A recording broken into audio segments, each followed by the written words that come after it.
It's crazy to me to think that this image was shot on a top-of-the-line cinema camera worth north of $40,000, and this image right here was shot on a camera worth about a 20th of that price. I own both, and I have to say, while there's no doubt that the ARRI is worth every penny, when it comes to the Pocket 4K, it really does punch above its weight. I bought mine to use as a lightweight B camera for my Amira after I kept hearing it was really good bang for your buck. I quickly set out trying to match the two cameras using any of the existing Pocket to Alexa emulation LUTs that I could find, and as great as many of them were, when it came to technically emulating the complexity of the ARRI color science, I honestly couldn't find one that I felt was close enough, particularly with skin tones, and so decided to make my own. You see, as a freelance DP, if I want to use both cameras in conjunction on professional shoots, I need to be able to match the cameras as close as possible, both while shooting and in post-production, to the point where even a trained eye will struggle to tell the difference.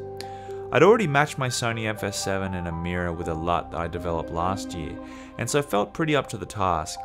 I know the ARRI sensor and all of its subtle quirks and nuances like the back of my hand, and you can be assured that I developed this LUT first and foremost for myself as a DP and made it with an eye towards quality and convenience above all else. Given that both cameras use totally different sensors, achieving a 100% match is an impossible task, but I'm really happy with how close I was able to get, and honestly believe it's the closest of any LUT I've tried. I now jokingly refer to my Pocket as an Alexa Micro, as the image is so incredible for such a small little package. So how did I do it? Well, here's a brief overview into my process. So, starting out, when matching another camera's look, the first step is always to define exactly what your target is. See, what a lot of people don't realize is there isn't just one ARRI709 LUT. ARRI's issued several over the years, and different NLEs have their own ARRI LUTs. For instance, Premiere Pro has several, and DaVinci comes with just one, an Alexa LUT, but not an ARRI LUT. What's the difference? Well, the Alexa LUTs tend to deviate from the Amira or ARRI LUTs in two subtle ways. The Alexa LUTs have slightly redder skin tones and lifted blacks, whereas the Amira or ARRI LUTs tend to skew skin tones a touch more yellowy green and have slightly deeper blacks. Apart from that, as far as I can tell, they're practically identical, and most people don't even realize the difference. I did myself for the longest time. But once I did, I'd defined my goal. I decided I'd split the difference and aim for a result that was somewhere in that small range between to really capture the quintessential ARRI look. The next step was to isolate and reproduce the iconic Alexa709 gamma curve. In my opinion, you can't begin to even understand what the ARRI look is unless you first recognize the vital role this beautifully designed curve plays in giving the ARRI its distinctive filmic look. You know that creamy, silky smooth tonality the Alexa has?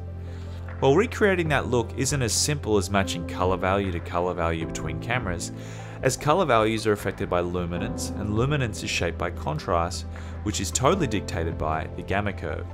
If you don't get the gamma curve right, then your LUT is without a proper backbone. And as you can see here as I toggle between them, my curve is modelled on the ARRI curve very closely. To further illustrate, I've superimposed my curve over the ARRI one, mine being the red line and the Alexa curve the blue line. And as you can see, the sweep of the curve is practically identical. The main difference you'll notice is the red line here, but that's only a reflection of the fact that the Pocket sensor has less dynamic range and clips 2 stops earlier than the Alexa in the highlights at its native ISO.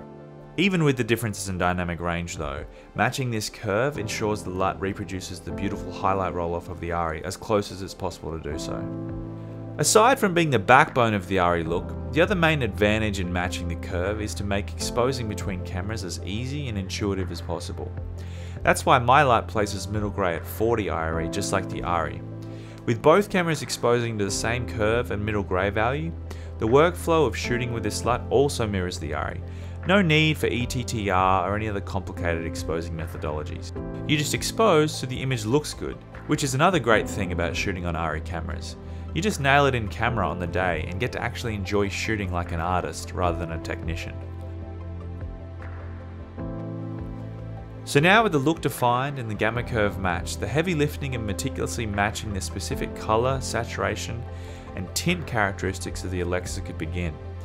It was important that I shot with both cameras in as many different lighting conditions as possible to explore all of the quirky idiosyncrasies of both sensors, and to ensure the LUT was robust enough to match the ARRI no matter what I threw at it. This is where it helped that I own both cameras. Anytime I wanted, I could just go out and shoot more test footage for my data set, which really helped create a robust and complex LUT that works really well in the pocket. So that's pretty much how I went about creating the LUT. And as proud of it as I am, the good news is it can only get better from here, as I'll be using it myself on my own projects, improving it as I go, and any updates will be free for users, of course.